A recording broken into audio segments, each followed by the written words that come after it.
မင်္ဂလာပါတခြားတို့ writing စစ်တဲ့နေရာမှာကျောင်းသားကျောင်းသူတွေအရင်အမှားများတဲ့အမှားတစ်ခုကိုပြောရမယ်ဆိုရင် parallel structure ပဲဖြစ်ပါတယ်တခြားနာမည်တခြား IV ဖြစ်ပါတယ်အဲ့တော့ဒီဗီဒီယိုထဲမှာ parallel structure ဆိုတာဘာလဲဘာကြောင့်မလို့မှားနေတာလဲကိုတိုင်ကရောဒီအမှားတွေကိုမှားမှန်းသိနေရလားဆိုတာတခါလေးလေ့လာသွားပြီးတော့နောက်ဆုံးမှာ share exercise လေးတခါလေးတူတူလုပ်သွားရအောင် Okay ဒီကတော့ parallel structure ဖြစ်ပါတယ်မြင်းပြိုင်များဟုတ်ပြီနော်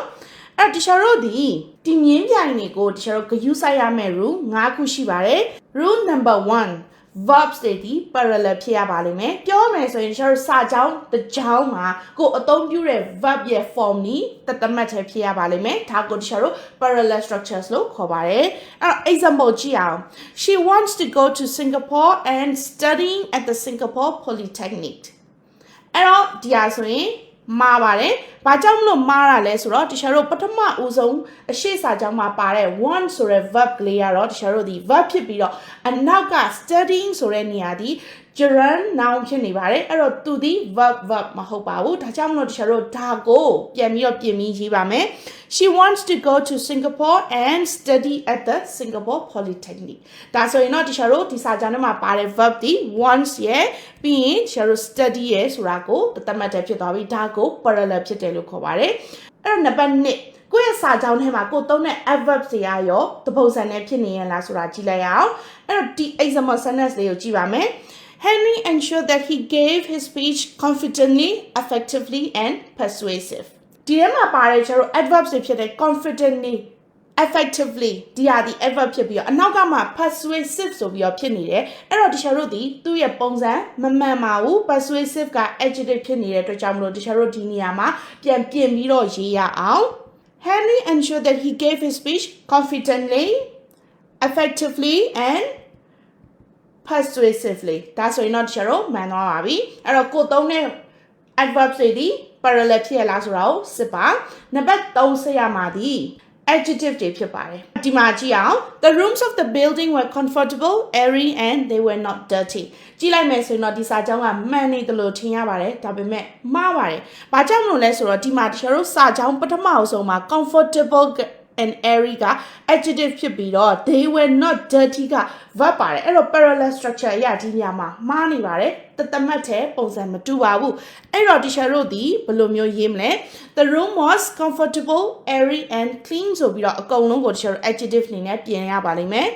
okay အဲ့ဆိုရင်တော့ teacher တို့နံပါတ်3 adjective တွေမှန်ပြန်ပြီးတော့စစ်ပါကိုယ့်ရဲ့ writing ကိုဘာမှလို့မှန်သိမနေဘူးကိုစစ်ပေးမဲ့သူမရှိဘူးကိုလေ့ကျင့်ချင်တယ်ဆိုရင်တော့တခြားတို့ IELTS intensive writing class ကို February 27မှာဖွင့်ပါမယ်အဲ့ဒီမှာတခြားတို့မေခွန်းပုံစံတစ်ခုချင်းစီတိုင်းကိုလေ့ကျင့်ရမှာဖြစ်ပြီးတော့ဆရာမများကိုယ်တိုင်အသေးစိတ် feedback ပေးမှာဖြစ်ပါတယ်အဲ့တော့အခုလိုမျိုးအမှားတွေ parallel structure ဖြစ်ကိုမှားလေးမှားထားရှိရဟာဖြစ်ကိုတခါတည်းသိလာပြီးတော့ကိုယ့်ရဲ့ band score ကိုတိုးတက်နိုင်မှာဖြစ်ပါတယ်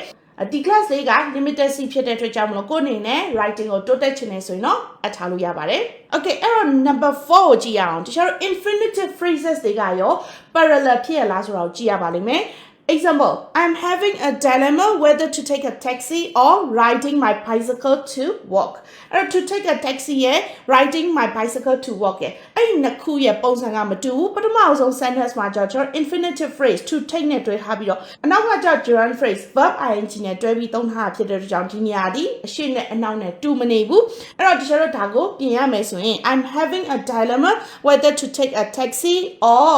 to ride my bicycle to work အဲ့တော့ဒီညမှာပါတဲ့ to ဒီ optional ဖြစ်ပါတယ်ထည့်လဲရတယ်မထည့်လဲရပါတယ်ဒါဒီအမှန်ဖြစ်ပါတယ် Okay နံပါတ်5အဲ့တော့ prepositional phrases တွေကရောတတ်မှတ်ထဲဖြစ်ရလားဆိုတာကိုကြည့်ရပါလိမ့်မယ်